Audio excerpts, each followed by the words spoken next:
Good afternoon. Welcome, everyone. Thank you so much for being here. We are very excited about this webinar.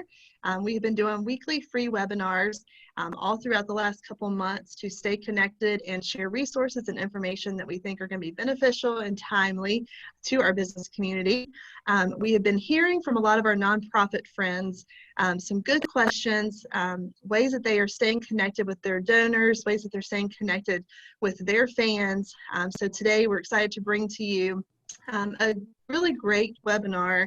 It will be beneficial to everyone, not just nonprofits, but we're going to be talking with someone who is an expert in the nonprofits world.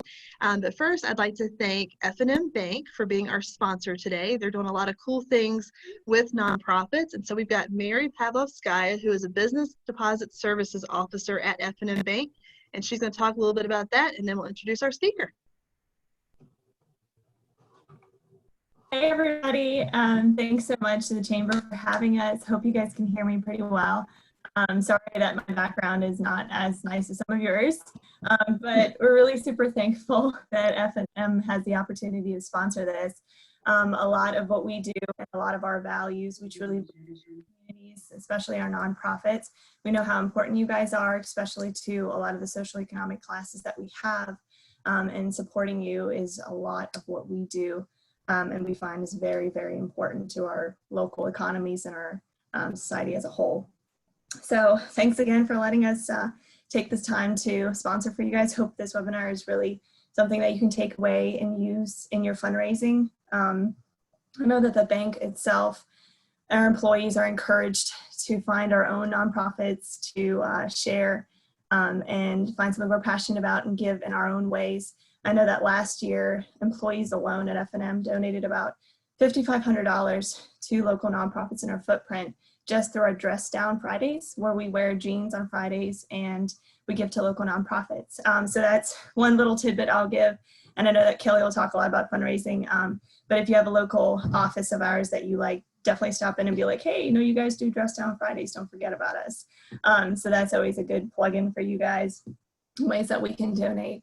But the bank alone, we've donated through many different capacities and methods, especially with community foundations and charities. So we're always looking to help you guys in any way that we can. So please feel free to reach out. We do have sponsorship forms and grants and things like that that we do throughout the year. So don't be a stranger to us as well. We love to help. And in ways that we help as well, we've seen that you guys have a need for certain accounts and certain high yield interest bearing accounts specifically, and we've created Local Promise just for that package alone for nonprofits. So if you're interested in learning what we do a little bit, I'd love to talk to any of you. I'd love to help in any way that I can. If it's from a business perspective or if you're looking for volunteers or whatnot, let us know. We're always opening our doors to help you guys. So hope you guys enjoy this. Thanks so much to the Chamber for allowing us to sponsor, and hope you guys stay safe and healthy. Thanks. Thank you so much to Mary and to F&M Bank. We really appreciate you all and your support of nonprofits. Definitely follow them on Facebook too, because they post a lot of really cool things about nonprofits and what F&M is doing in their different markets. So thank you again for being here. So today's webinar will be recorded just like we've been recording every week, and you'll be able to find those on our website. So you'll be able to go back and reference the information again. You'll be able to share the link with others that you think might find it beneficial. So definitely watch for that. And we also try and post reminders on our Facebook page. At this time, I'm going to turn it over to Kelly Burdick. Kelly is the Director of Development at the American Shakespeare Center in Stanton, and she is also on the Chamber Board of Directors, and she is a delight. She is a wonderful person. She has a lot of great wisdom and insight, and American Shakespeare Center has just done a phenomenal job of staying in contact with their donors, of being really social media conscious during this time. They've been featured in a couple of big-time newspaper articles like the Washington Post. They've done a really, really good job. So we're excited to have Kelly today to give us a little case study on crisis management. So I'm going to turn it over to her. If you have questions, feel free to type them in the chat, and we'll try and address those at the end. And if we have time, we'll open it up for live Q&A. So Kelly Burdick, take it away. Thank you. Thank you. Hi, everyone.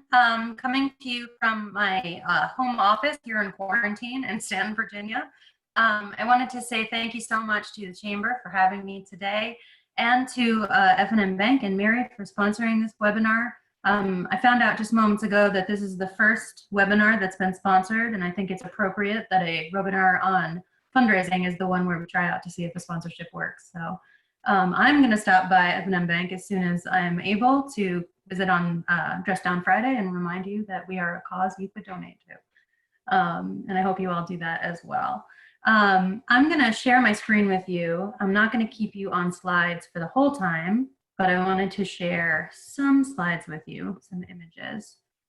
So here we go. Cooperate. There we go.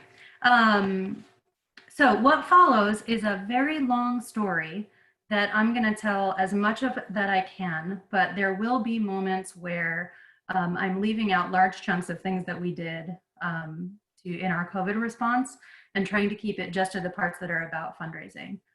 What you find is that it actually is very hard to pick apart fundraising from other activities, particularly when we are in a period of crisis.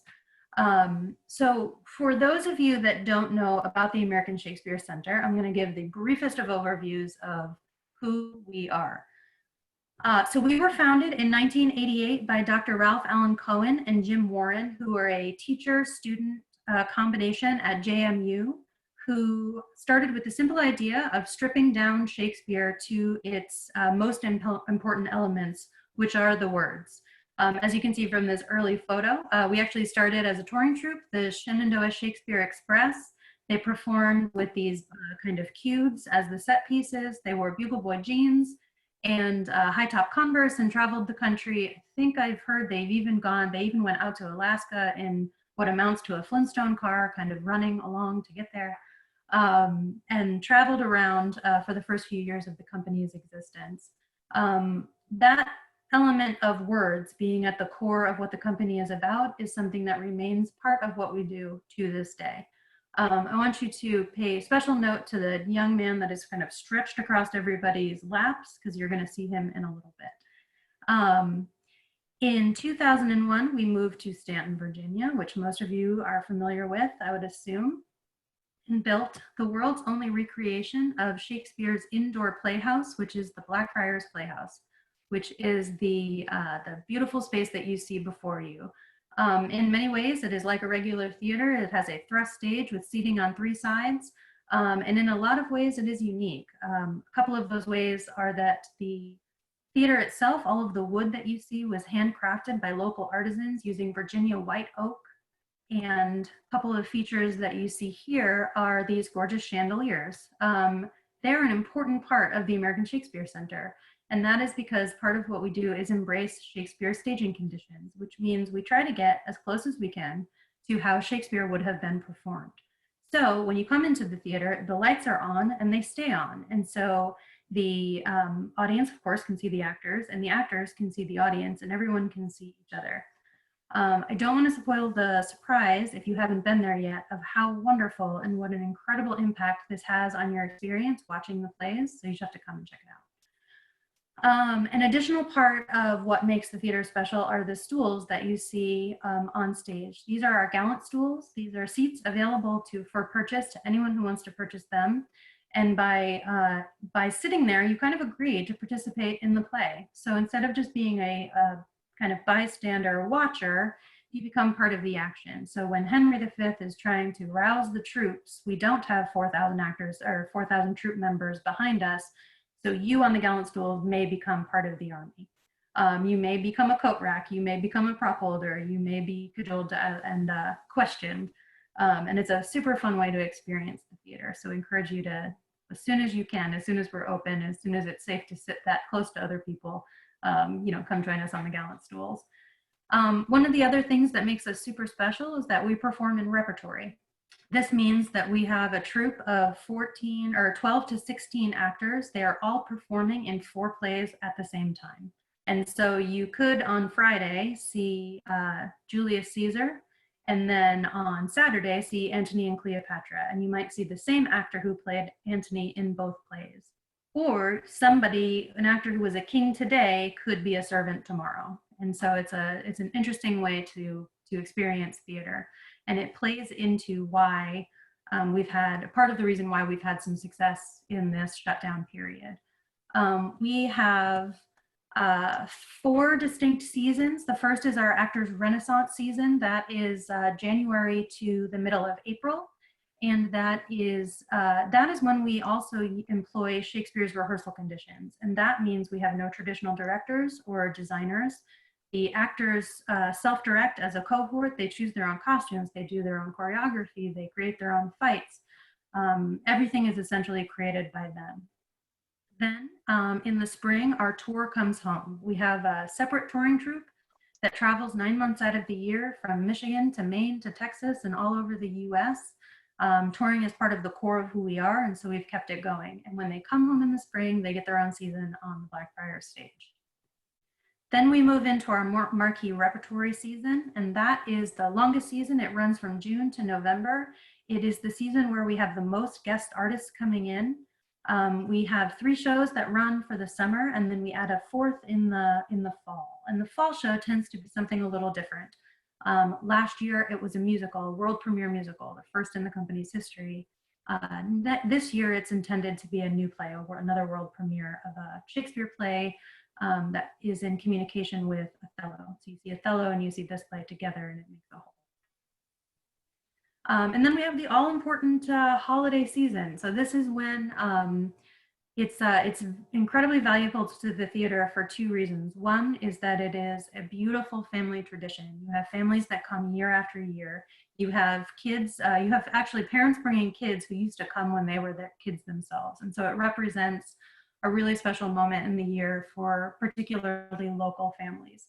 And in addition, it's a pretty important revenue generator for the theater. And this is pretty common in the arts. You have ballet companies that do Nutcracker, and you have theaters that do A Christmas Carol, so that you can build enough revenue with that super favorite that everyone loves, so that you can do the more challenging work later in the year.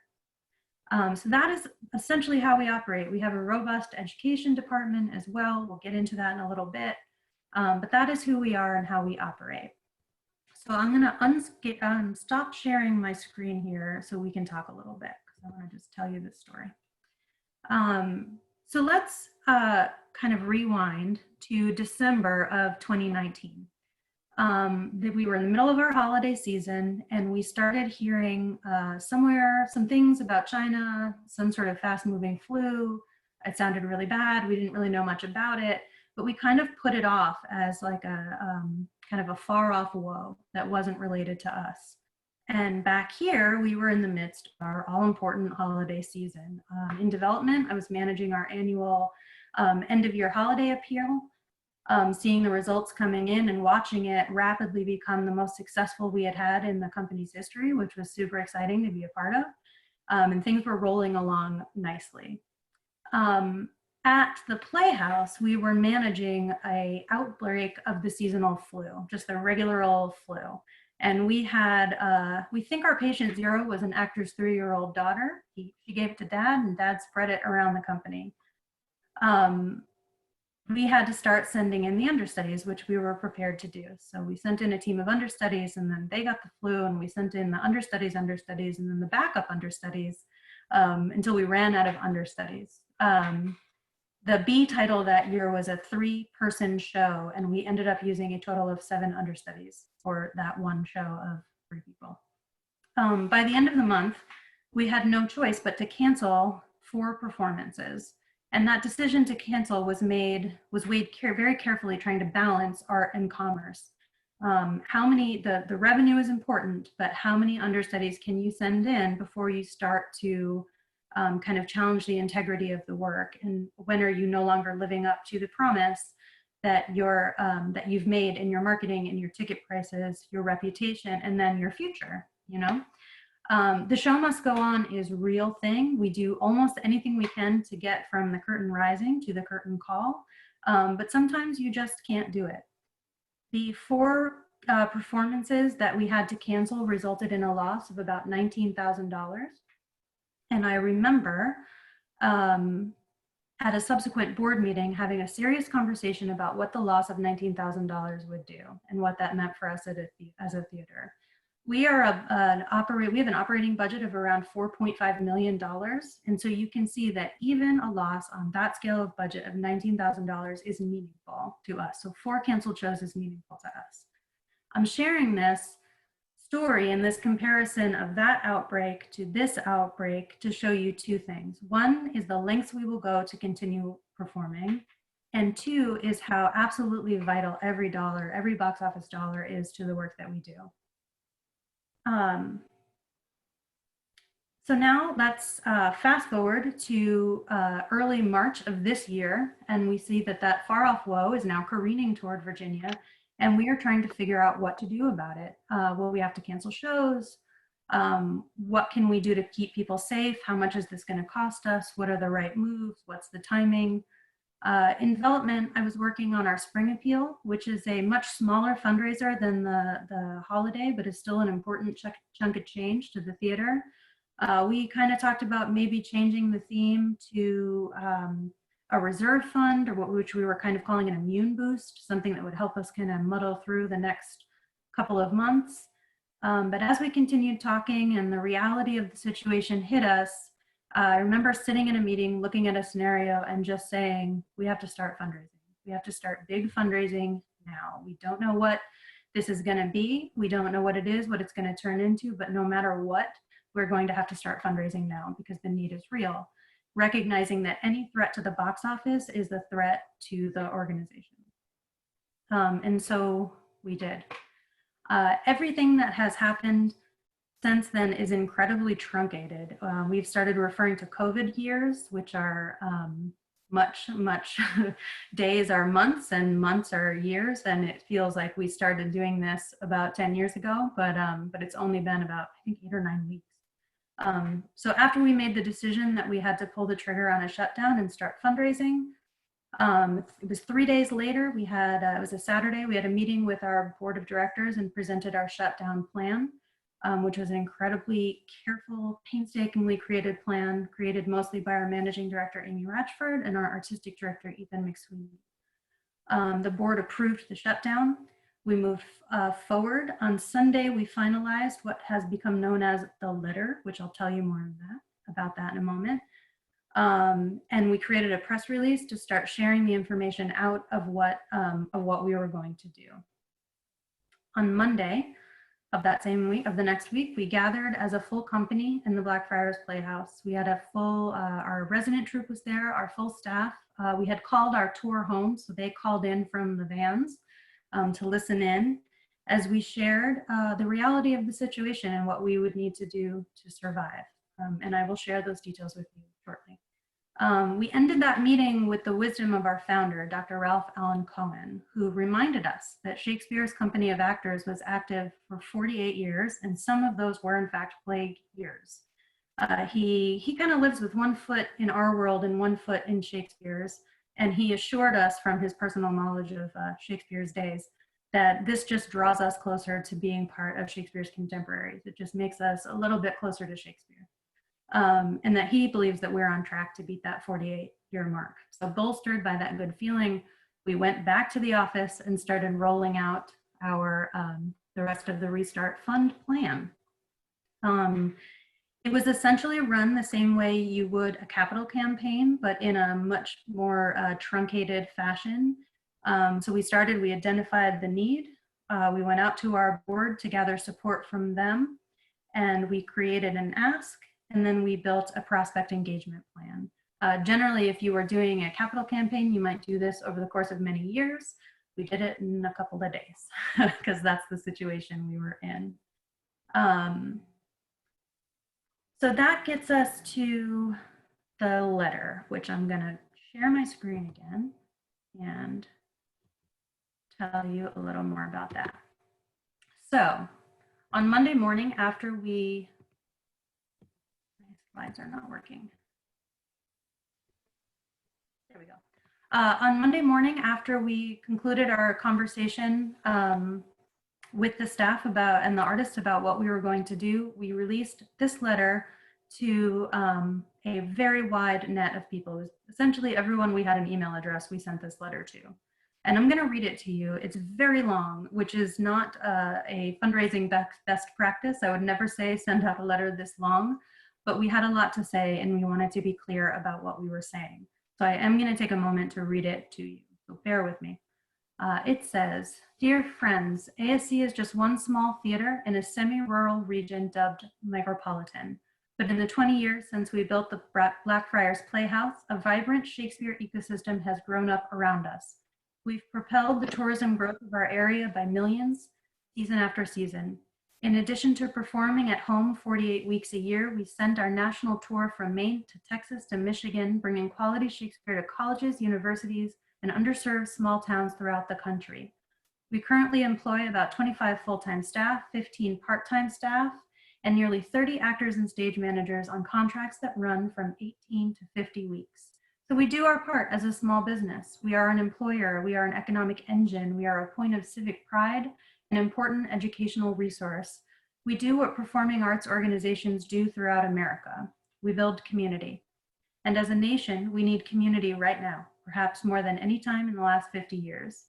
So it is a particular heartbreak to share the news that we are going to have to shut down for the next 2.5 months, suspending our current Actors Renaissance season of 4 shows, canceling our spring season of 4 shows, including a world premiere, releasing all of our actors from their contracts, and furloughing our staff. We've looked at the problem from every angle, and this is the only path to save our organization and position us to return and help rebuild and rejuvenate our local economy with the marquee summer season that we hope will begin performances in June. It's an extreme step, and we'd like to make sure you understand what goes into this kind of difficult decision. ASC depends on its box office for almost 80% of its annual operating expenses. Like many not-for-profit arts organizations, we operate very close to the edge with little to no cash reserve. We need to make an average of $50,000 a week at the box office to meet our expenses. In fact, one of the core goals of the 5-year plan we were just about to roll out in May is a robust and focused effort to secure 4 months of working capital and shore up investments made in our remarkable facility. In the spring, our steadiest income is in the form of education sales to our student matinees and a collection of colleges and universities that come for a day or a long weekend Shakes Academy to take in our repertory shows while studying with teaching artists. With the school closings necessitated by the coronavirus, we lost more than a dozen fully subscribed matinees. Our tour, currently on the way home, lost 2 weeks of bookings. All told, we've watched that all-important weekly box office revenue drop from 60,000 to 49,000 to 22,000 and falling. There are plenty of bright spots. The energy in our theater this weekend was an inspiring example of just what kind of community we have and we make. It has also been a potent reminder of the intrinsic human need to share stories and to find ways to come together in the face of unknown and even unknowable terrors. In service to that ideal, we are going to explore myriad ways to keep ASC content that you know and love coming to you through digital platforms. Stay tuned for more on that in the coming week. I've been exceptionally proud of how every single member of ASC, from our hardworking staff to our courageous cast to our profoundly dedicated volunteer ushers, has pulled together to keep the lights on and the doors open. I'm coming to you to ask you to pull together a little more. As we temporarily shut down in an orderly fashion and make plans to restart our rehearsal process in mid-May to bring you Othello in mid-June, we need to raise $350,000 in order to stay in business between now and when we can once again put revenue-generating work on our stages. This figure will allow us to employ a part-time skeletal staff for essential operations, make payments on the mortgage for the Blackfriars Playhouse, continue to cover health insurance for all furloughed staff and artists, and keep our actors safely housed until we begin again. Renew your commitment to this community of artists. Respond to our urgent need. Give the city of Stanton the economic boost it will need to bounce back from the next few months of local and national hardship. 1, please give as much as you can. 2, buy your tickets for the summer season now. 3, convert your tickets for canceled performances into donations. And 4, share your support and encourage others to follow your leadership. We usually sign off with a cheery, "We'll see you at the Playhouse." This time that salutation is perhaps a little more hopeful, a little less certain, and a little more significant. I really and truly hope to see all of you at the Playhouse beginning again in June and continuing through the fall and into a holiday season later this year, when we can celebrate that at a crucial moment, We came together to protect the people and places we cherish. Until then, be safe and be well. Ethan McSweeney, Artistic Director. So this went out to a lot of people. This letter was, the core of it was written by Ethan with editorial support by me and Amy Ratchford. Immediately following this letter's release, we went out to, I pulled a list of all of our prospects, our major donor prospects, the folks that we know that we can count on, split it, triaged it, and gave a chunk to Ethan, a chunk to Amy, and a chunk to me, and we started phone calls. So the question is, did it work? Did we make our $350,000? In our planning, we in the cash flow analysis, we thought we had 2 to 3 weeks to actually make this happen, so that before running into a cash crunch. So the timeline was 2 to 3 weeks, and we hit the $350,000 mark on the 3rd day. And so it worked, yes. So here's a little couple of charts for you that show 2 different things. On the left, this is the charts when pulled at the moment, or around the moment we hit the $350,000 mark.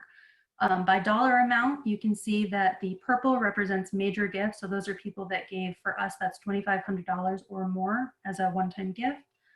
So that represents, you know, the overwhelming majority of the money came from those major donors, with a smaller amount coming from people who donated smaller amounts, ranging from, you know, $1 up to $50,000. On the right, you see it by the number of donations. And so you can see that it's only 9 donations that made up that $276,000. So you can see that initial major donor effort that we made, those initial phone calls, resulted in a large return, which was incredibly valuable. And we were working in a time where it was at a, you know, time was at a premium, where we were in such a crunch for time. And so really deciding to take time to call people was a big decision, and one that actually paid off, as you can see here. So then we get into, why did it work? What was the cause of the, why was this successful? And I think there are 3 reasons why this worked. I think the first was timing. We got out with our ask ahead of a lot of other theaters and a lot of other organizations.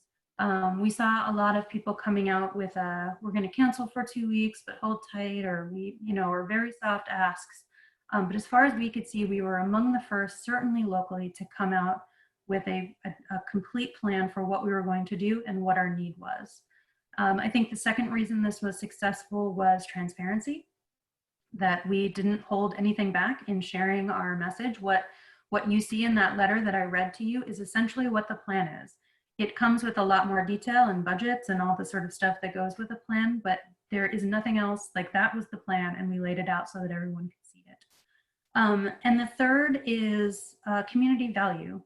And that is something that you should not start doing at the moment of crisis or the moment of fundraising. It's something you have to have already established within your community. We know who we are to our community. And when you send this sort of thing out, you hope you have done a good enough job in making people understand that early enough, so that when we come out with a need, it is met. We see that it did. I'm not going to read this again to you, but I wanted to point out some pieces of this letter that are that I thought we did very well, that I think are good takeaways for how to do this moving forward.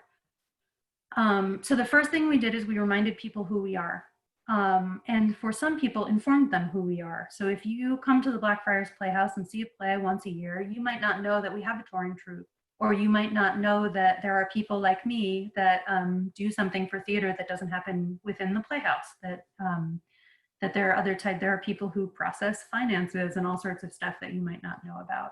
Or it might be the middle of a global pandemic and your local theater is not the thing that's most top of mind. And so we're going to remind you right at the top. And just to put a fine point on it, we're going to bottom line it for you right there. This is what we do. We build community. This is why you should care. Then this is the transparency I'm talking about. It takes $50,000 a week to make it. There's no reason why people shouldn't know that. And there's no reason they shouldn't have backup for why we're asking for the amount that we're asking for. And this is what shows why we've made that decision. The second here is, or on this page, is we answered something that we thought might be a foreseeable question. I think for a lot of people not in the arts, the idea of operating quite this close to the bone seems a little, inadvisable. We think it's inadvisable too. It's something we know we need to fix. Almost every organization is in the same boat. And so we wanted to address this question before it came up. Like, yes, we know that this isn't optimal. We had a plan to address it. It's been interrupted. And then this is more transparency where we've shown the evidence. We show this is the $50,000 a week is what we need to make it. This is the evidence of what we have seen happen over the past few weeks so that people can see that, yes, this is in fact happening. It's not, we're not making it up. And then we have to put some hope in there because if all is lost, then why do we care? And so we were going to remind you that there is joy here, there is inspiration here, and that we are going to keep coming to you the best that we can. At this point, what has become known as Blackfriars TV, which if you don't know what that is, I will tell you more about it later, didn't actually exist yet. So this was something we were thinking about. How can we do digital delivery? We know we're going to do something, so we put it in there as a promise because we knew we could make it eventually. Then we get to the ask. This is very clear about what it is that we need. We need $350,000 to get from here to there. And then more transparency. What does your gift mean? What is it going to cover? So it doesn't feel like it's going into a vacuum, that artists and staff who are furloughed are going to have health insurance because you gave us $100. We're going to be able to keep the Blackfriars Playhouse. We're going to be able to pay that mortgage on that beautiful space because you gave $100 or whatever it is. So connecting it to the actual stuff that we need. Then we have a call to action. Each of these little teal words, those are links to something on a website that allows you to do this thing that I've asked you to do. And we have options at every level. So if you're a donor, that's great. You can donate, we'll take the cash, we need it. If that's not your bag, you can buy a ticket for the future. Show us that you know that the future is there, just like we know the future is there. And so buy a ticket for the fall or the summer. Converting your tickets. If you had a ticket to a show that got canceled, you could convert it into a donation. And none of the numbers that I'm reporting on include any donated tickets because that was not new revenue, and so it's not included. So that 350 does not include converted tickets. That pool of donations, I think, is around the $40,000 mark or so right now. And then the fourth is share your support. Times are tough. We know that not everybody can give right now. A lot of people are furloughed or laid off. And so if all you can do is share your support, that's fine too. Let's do that. And then we end with our sign off, which again reinforces our community value. Again, if this is not a way that that is authentic to how you communicate to your audience, they're going to know that. You can't start showing your value after the fact. You have to have done it already. And so this language echoes, we'll see you at the Playhouse. That's our standard sign off. We use that all the time. And so we're kind of using that and modifying it to show people it's still us. It's still the place that you care about. And we're going to find a way to make it back. Let's do it together. And so those are the pieces of the letter that I thought that went very well, that were successful. Then the next thing that you need to do with your donors is say thank you. So generally in a year, we have about 1,000 donors or so. And we had that at the end of the first week, I think, or maybe into the second week, and had furloughed our staff. And so how generally when we get a donation, we do a little letter and we write a note on it that says something personal that we know about the person. Thank you so much, and really show them how we care for their gift, because we do, it's authentic. But I did not have the capacity to process 1,000 letters, nor did we want to spend that money on stamps. That's a weekly salary, you know, and when you're furloughing staff and things are tight, you certainly don't want to spend a potential week of someone's salary on postage. So we didn't. I went out first with an email thank you message, which offered people one of our streamed shows, Much Ado About Nothing, and had access to the video and the password just to say, thank you for donating, please enjoy this show. However, I was using software that is generally managed by other staff, and I did it wrong. And so I sent out about 600 thank you messages thanking people for their 0 donation. but which is goes to show that not even in moments of success, there is going to be some stumble. And so this was like the first big stumble that we encountered. Luckily, because of the situation, we got a lot of grace from our donors, and are still trying to fix this, but we will get there. So the first thing we did was give everybody the gift of the video. Then we had a moment of unintentional brilliance, which was at our holiday appeal last year. We had done this thing where we put on the website a little box that said why I give, and asked people to fill in why I give. And we found that people didn't really do it. We weren't able to do with it what we wanted to. And I kind of forgot it was on the website. And I'm very glad I did, because it still was up there when people started donating. And with so many of their donations, people shared their stories. And they told us what the Blackfriars Playhouse meant to them, what the American Shakespeare Center meant to them, and the incredible value that they find in us. And the stories were sort of emotionally overwhelming for me, having to read them on the other side. It kept bringing home over and over again how vital we really were. And so we took some of those stories and I sent them out to our acting companies who are all at home. And I asked them to do video thanks messages. And so they created these short videos reading some of the donor stories that people had sent in and thanking them for their donations. And we sent these out via social media and on our email broadcasts. And I'm gonna play this one. This is John Harrell. This is the guy you saw in the first picture with the curly hair that was laying across everybody's. He is still with the company. He's our longest standing actor. He's certainly lost my mouse. There we go. So let's see what John has to say. Hi, this is John Harrell coming at you from something approaching quarantine. Not quite yet. Eve and Mark S. write, ever since we saw our first Shenandoah Shakespeare Express program many years ago, which featured a surly Puck and ferrymen clad in black leather pants, ankle-high Doc Martens with bare chests, and little kid fairy wings, we have loved your interpretations of the Bard. We are inspired that you continue to cover health insurance for everyone who has been furloughed. Thank you. I too am inspired that the company has continued to cover health insurance, and I remember that production of A Midsummer Night's Dream. I'm glad that people have stuck with us so long. It means a lot. Thank you. So there are these great simple videos of our actors just saying thank you. We have about a dozen of them, and we've been rolling those out slowly. One of our company members just had a brand new baby, and that baby makes a cameo in his, which is very sweet.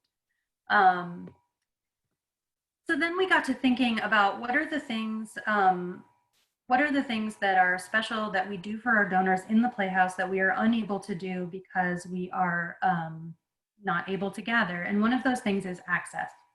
People really love being able to spend time with our actors. And so if a major donor is in town and we know that they love KP, who is there in the center of this photo, then maybe after the show, I'll ask KP to come out and meet that donor and say hello and shake their hand. So things like that, or maybe there's a dinner that's organized or something like that. And so I created this virtual Talkback. And so every Tuesday night we meet with a couple of actors and about 12 to 15 donors and good friends of the theater for just an hour-long chat with our actors about their experience. This was the first one we did. It was about Henry IV, and these three actors are have larger roles in those plays. And we did not know how this was going to work. We hadn't heard of it before. We kind of invented it, and it worked out very, very well. Generally, our talkbacks happen after a performance. They're about 15 minutes long. The actors are exhausted, and the questions are kind of rushed. But this, we had, folks were home. They were rested, and we had an hour. And so what followed was a really special, robust conversation about these plays and about their lives as actors, and it was really effective. One of the things we found in the results of our fundraising is that we had a lot of new donors, or we had a lot of people who had been donating a smaller amount that suddenly shot up overnight to major donors, which is generally not how that happens. And so we have this whole crew of people that we want to get to know, and we can't go meet them. And so this was a great way to be able to gather them together and learn a little bit about them and let them see my face and let me see their face. and kind of meet as best we could. So those are the ways that we said thank you. I was gonna pause here to take some questions, but I'm a little behind schedule, so I'm going to press on. Okay. So meanwhile, back at the Blackfriars, so that was going on in the office. Back at the Blackfriars, what was happening is we had turned our little oaken jewel box into a soundstage. We had an incredible team of professional filmmakers who volunteered their time, their equipment, their expertise. And in 5 days, we shot all 7 shows that we had up and running. So 4 of those shows from the Actors Renaissance season and 3 from the touring company. As far as we can tell, I don't even think it's as far as we can tell. I think it's just true that no other company in the country did what we did on the scale that we did. Certainly there were shows that were interrupted, that were captured and streamed, but certainly not 7. And then we started, so this is our crew. As you can see, it's funny to see this anachronistic equipment in with the beautiful old seats and everything. And this is our team figuring out how to become filmmakers in 5 days. So then we started streaming these shows. These are, there's one additional one, Imogen, that is also up, but these are the shows that have been up for viewing. Unfortunately, if you've not already watched any of the shows in the top row, the time has passed. We have a union restriction, the Actors Union, that required us to stop selling tickets to these shows on May 10th. We had 2 extensions within that, so I'm trying to give people as much time as we could. But you can still catch A Midsummer Night's Dream, The Grapes of Wrath, or Imogen. I highly recommend The Grapes of Wrath. Personally, I do not speak for the American Shakespeare Center when I say this, but personally, it's one of the most impactful pieces of theater that I've seen in 10 years. It is timely and it is very sad, so get tissues. Okay, I'm going to show you a very short a piece of the clip of the trailer that we used for the Actors Renaissance season, just so you can get a sense of what these shows kind of looked like, what the filming looked like. But I'm not going to play the whole thing because it's 5 minutes long. This is what Shakespeare on film looks like.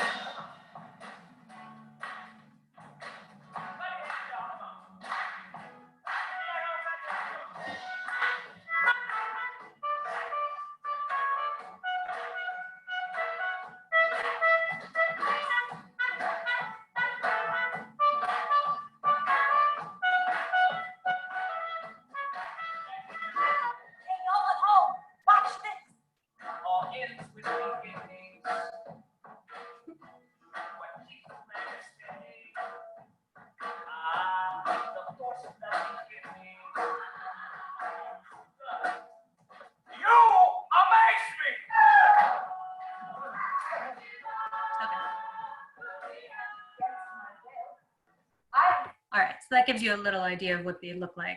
We had a 4-camera setup. I think they're pretty awesome. In addition to this, we transferred all of our educational program digital. We turned it all digital. So those Shakes Academies we talked about, those weekend-long visits to the Playhouse, you can do that digitally. We created digital classrooms to help with what our artistic director has called sudden onset homeschooling. So you can have a classroom, every parent is now a homeschool teacher. So we can get into your classroom and teach some Shakespeare to the kids. We've had ASE masterclasses, which are 6-week-long workshops with individual artists. So you can sit with John Harrell and watch him cut a script. You can have dinner lessons from Zoe Spees, who teach you about how actors feed themselves nutritionally and how to kind of nutritionally pack for the week. You can do yoga lessons with Jessica Williams, et cetera, et cetera. Those sold out in days. They were super successful. And then a bunch of free resources. So we've got our study guides out there. There's a Playhouse tour on the website. We've got awesome podcasts out there. So if you're a podcaster, download them. They're very cool. So we got all of our education stuff out there as well.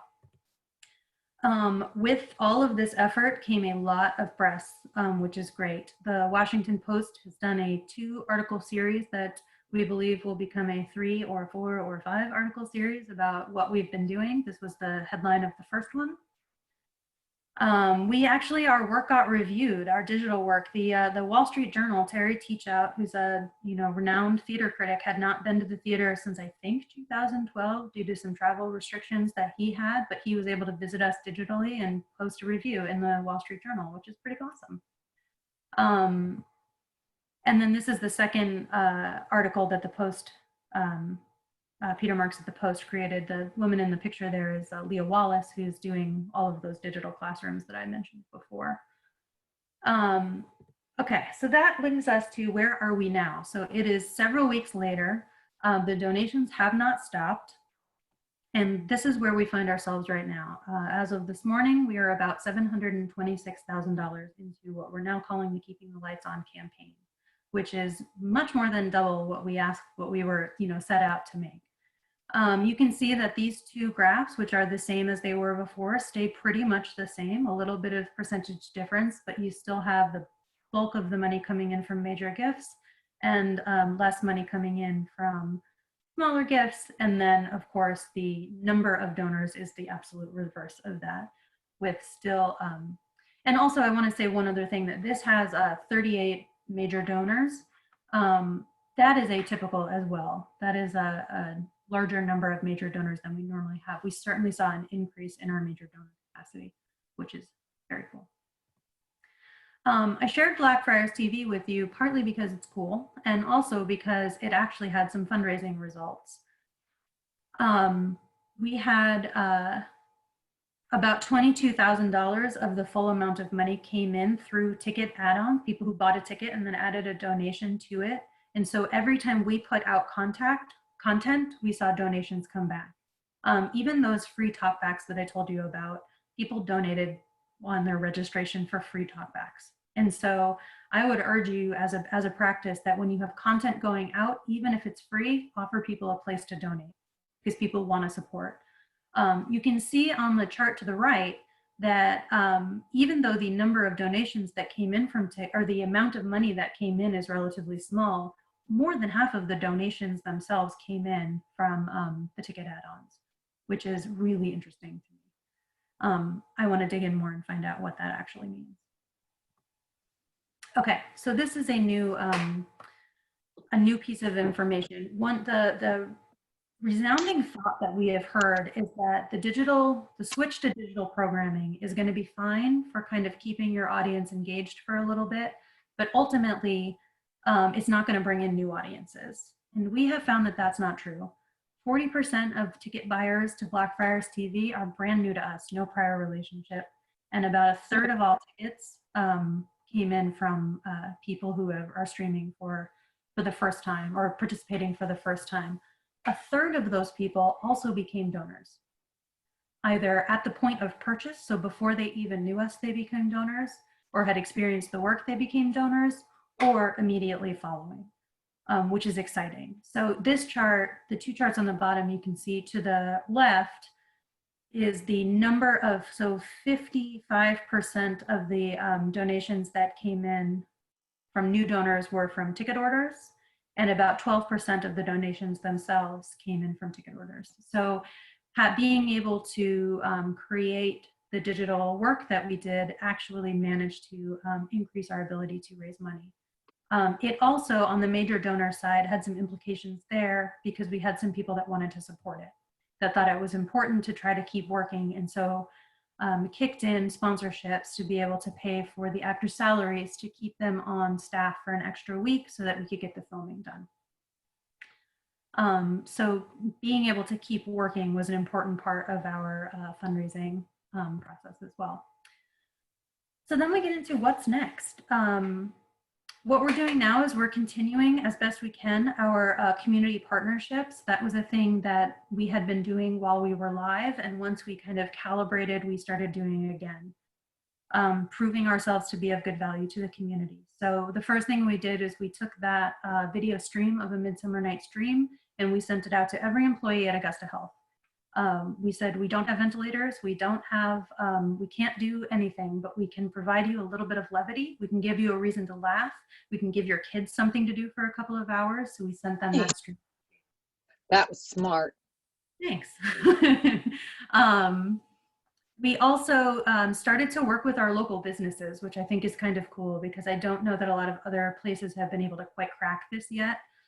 We noticed that we have a good relationship with the Green Room. I don't know if y'all know the Green Room. It's a wine bar in downtown Stanton that is owned and operated by one of our actors. They started doing a Bring Back the Weekend package where you could order like wine and charcuterie and something else. They would send a board game or a craft project, and we said, why not a movie? So we were able to do a package with them where they could sell, wine, snacks, and Blackfriars stream. We also started working with Barren Ridge, the vineyard.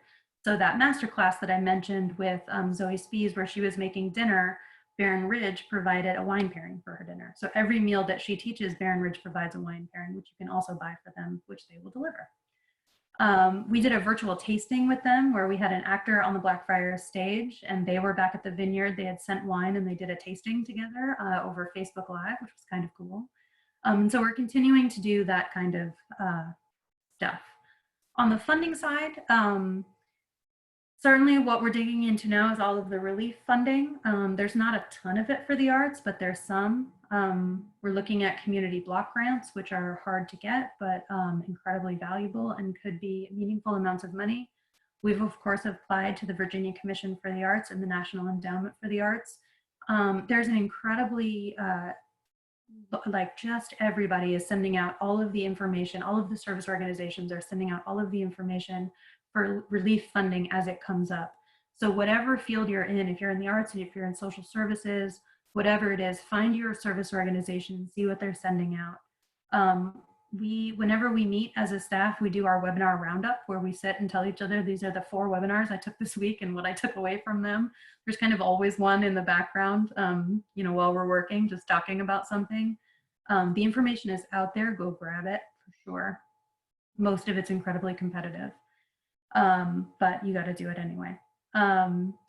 We're now starting to look toward restart. So what does it look like to restart and what is the amount of money that we need to get there? That $350,000, that survival goal was just the bare minimum.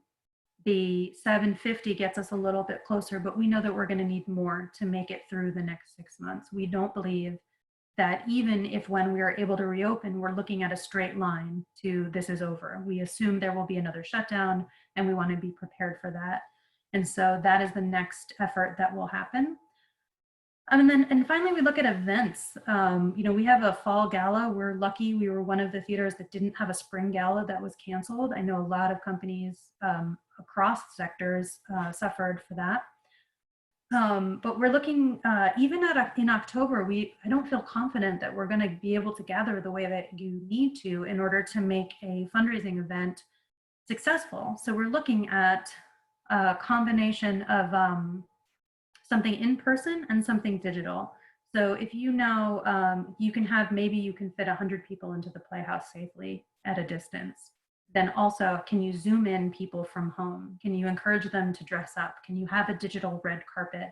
I have kind of somewhere in the back of my head, I don't know how this works, but we didn't know how any of this works at the beginning. So we feel confident in our ability to jump off buildings and build our wings on the way down. So what we've been doing for the past 9 months. But I have it in my head that we should look at the hotspots where we have concentrations of donors. So for us, that would be Washington, DC. Work with a local restaurant to create a package that when you buy your virtual gala ticket, you also get the dinner. And so in some way, we're breaking bread together, something that actually ties us together that's beyond, sitting in your PJs watching another stream, something that makes it a little sparklier, a little more special. It is all uncertain, the entire future of the industry, of all of them. I think everyone agrees with that right now. But what is clear is that the 3 things that made the early success of our campaign work are things we're going to have to keep doing. And that is continuing to make timely decisions, to continue to be transparent about them with our constituencies, and continuing to be of service to our community. That is what I have to offer you right now. We're just about at a time. Courtney, do we have time for a question or two? We can take a couple questions. If you want to unmute yourself, we have time for just a couple. I'm going to unshare my screen as well. Hi, everybody. There was one in the chat asking, is it too late to do something like that? And Amy had a great response to that. If you're focusing on the what's next, I think we're all looking toward reopening. What's the next step? We're kind of out of crisis mode into the revitalizing, reopening. So I think if you're focusing on that, it's a great thing. Anybody else? Okay. Well, thank you so much, Kelly. That was so exciting to hear what a success the Shakespeare Center has had. We're so excited for you guys and just thankful for what you all do for our community.